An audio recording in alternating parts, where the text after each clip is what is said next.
ನಾನು ದುಡಿಯೋದ್ರಿಂದ ನನ್ನ ದುಡಿಮೆ ಪ್ರವೀಣ್. ನನಗೆ ಯಾರು ಇಲ್ಲಾಂದ್ರೆ ಯಾರು ದುಡ್ಡು ಕೊಡಬೇಕು? ಎಲ್ಲಿಂದ ನಾನು ಜೀವನ ಹೆಂಗ್ ನಡೆಸ್ತಾ ಇದ್ದೀನಿ? ನಾನು ಎಷ್ಟೋ ಕೊಡ್ತೀನಿ, ಕೊಡೋರಿಗೆ ಕೊಟ್ಟು ಕೊಡ್ತಾ ಇರ್ತೀನಿ ನಾನು. ಬಟ್ ನನಗೆ ಆ ದುಡ್ಡಿನ ಮೇಲೆ ಆಸೆ ಇಲ್ಲ. ಬಟ್ ಎಲ್ಲೋ ಒಂದ್ ಕಡೆ ಜೀವನ ನಡೆಸೋದು ದುಡ್ಬೇಕೆ. ಓಕೆ, ನಮ್ಮಪ್ಪ ಚೆನ್ನಾಗಿ ಮಾಡಿ ಇವತ್ತಿಗೂ ನಾನು ನಮ್ಮಪ್ಪನ ಮನೇಲಿ ಆರಾಮಾಗಿದ್ದೀನಿ.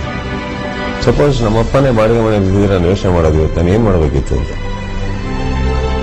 ಫ್ರಾಂಕ್ ಆಗಿ ಹೇಳ್ತಾ ಇದ್ದೀನಿ. ದುಡ್ದಿದ್ದೀನಿ, ಇಲ್ಲ ಅಂತ ಹೇಳ್ತಾ ಇಲ್ಲ. ಒಂದಿಷ್ಟು ಸ್ನೇಹಿತರಿದ್ದಾರೆ, ಕಷ್ಟ ಸುಖದಲ್ಲಿ ತುಂಬಾ ಹತ್ರ ಬರ್ತಾರೆ. ಬಿಟ್ರೆ ಬಹಳ ಬೇಗ ಅದೇನೋ ಗೊತ್ತಿಲ್ಲ,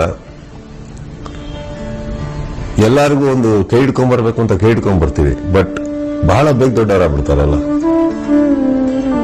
ಸೊ ಅಲ್ಲಿ ಅವ್ರ ಜೀವನದಲ್ಲಿ ನನ್ನ ಕೆಲಸ ಮುಗೀತು ಅಂತ ಅನ್ಕೋತೀನಿ.